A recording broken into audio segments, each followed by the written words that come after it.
In this exchange, Hank Johnson delivers a forceful rebuke of H.R. 6260, arguing that the bill does far more than regulate bail. It strikes at the heart of the First Amendment.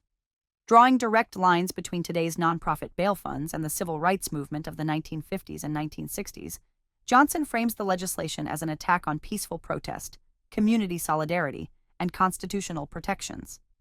His remarks escalate beyond policy disagreement into a warning about unchecked federal power and the growing fear surrounding ICE enforcement.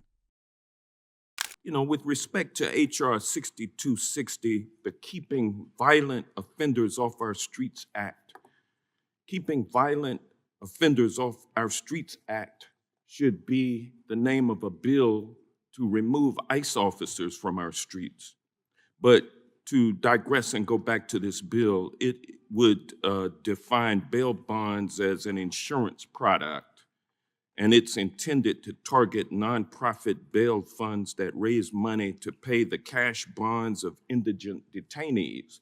Well, that's exactly what civil rights marchers needed back in the 50s and 60s when they were being arrested for exercising their right to peacefully protest against this government policy of apartheid for Black people in this country. People were arrested, and you had people like Harry Belafonte and Lena Horne and Sammy Davis Jr., and you had labor unions, and you had the NAACP, you had pastors, you had rabbis, and other good-thinking people who put together funds to bond these protesters, these civil rights protesters out of jail. This legislation would create liability to these fundraising networks that would support peaceful protesters. And have no doubt about it, ladies and gentlemen, the right to peacefully protest in America is under attack. That is what Ms. Renee Good, was doing yesterday, peacefully protesting. She didn't do anything wrong. She had not committed a felony. If she committed a misdemeanor, it would have been a minor traffic violation of impeding traffic. But as you look at the video, you can see her motioning traffic around her before she was summarily executed.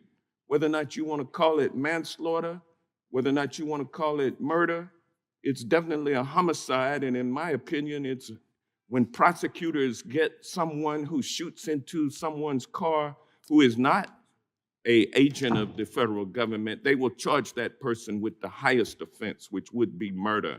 And they'll let the jury decide whether or not it's something less. But it was something, make no doubt about it.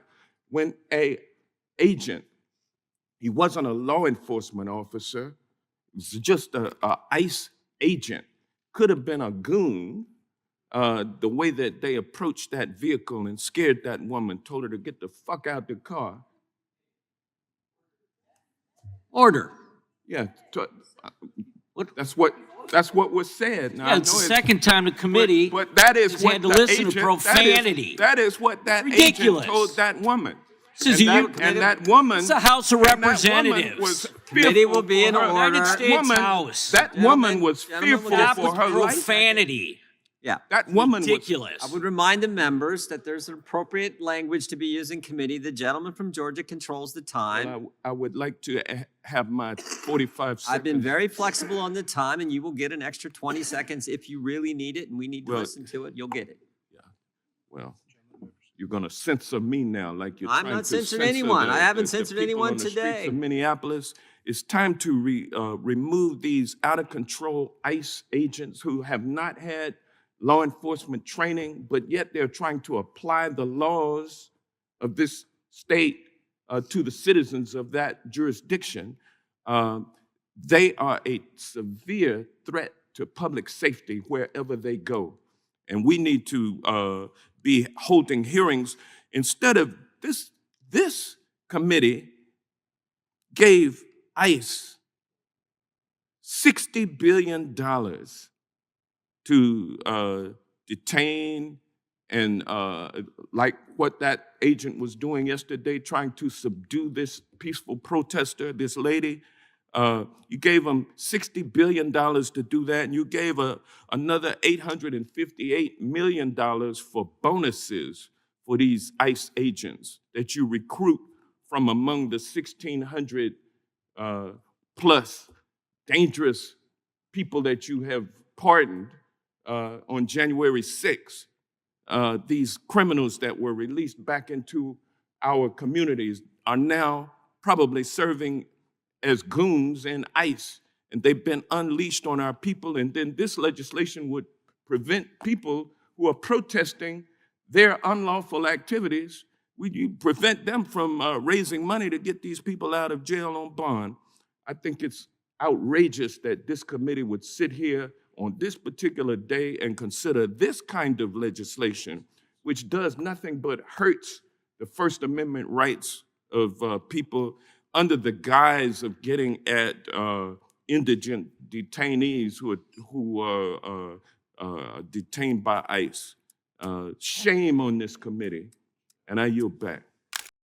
Hank Johnson's remarks crystallize a broader and deeply unsettling reality. H.R. 6260 is not merely a technical adjustment to bail law, but a structural threat to the constitutional right to protest and the community networks that make that right survivable in practice. By redefining bail bonds as an insurance product and exposing nonprofit bail funds to federal fraud statutes, the bill dramatically expands criminal liability in a way that sweeps far beyond its stated purpose. What is presented as a public safety measure instead functions as a deterrent against collective action, mutual aid, and lawful dissent. Johnson situates this danger within historical context, reminding lawmakers that bail funds were not a loophole or a modern invention. They were a necessary defense mechanism during the civil rights era, when peaceful protesters were routinely jailed under discriminatory laws. Without those funds, thousands of activists would have remained behind bars, not because they were violent or guilty, but because they lacked money. The conclusion Johnson drives toward is unavoidable. When the state punishes people before conviction and dismantles the mechanisms that allow citizens to resist injustice without forfeiting their freedom, democracy itself is weakened.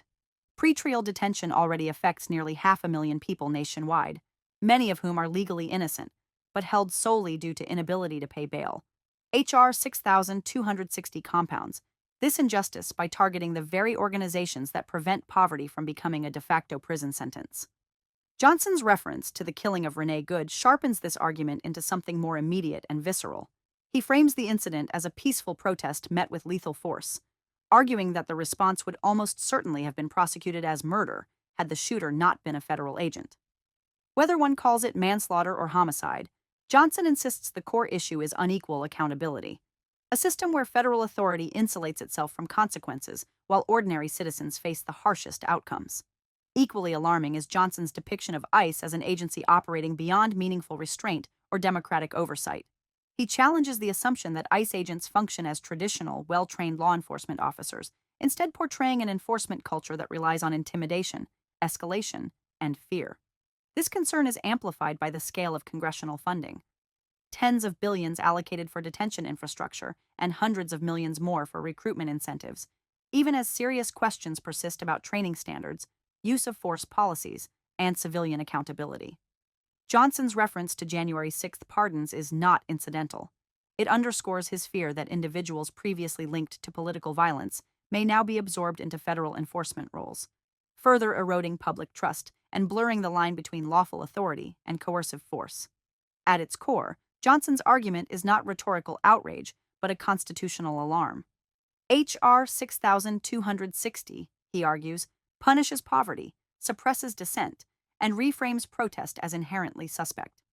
By blocking communities from raising bail for people detained during demonstrations, the bill ensures that exercising First Amendment rights carries severe and lasting consequences: job loss, housing instability, family separation, and prolonged incarceration without a finding of guilt. That chilling effect is not accidental. It is structural. When protest becomes financially and legally unbearable, participation collapses without a single right being formally repealed. Johnson's condemnation of the committee reflects a belief that lawmakers are prioritizing control over accountability. Rather than holding hearings on ICE misconduct, excessive force, or constitutional violations, Congress is advancing legislation that shields enforcement agencies while weakening civil society. His warning is direct and difficult to dismiss. When peaceful protest becomes dangerous, when bail becomes a weapon, and when federal agents operate with minimal restraint, the promise of equal justice under law begins to fracture. In this framing, H.R. 6260 is not about keeping communities safe. It is about narrowing the space for dissent, and the cost will be borne by those with the least power and the fewest protections.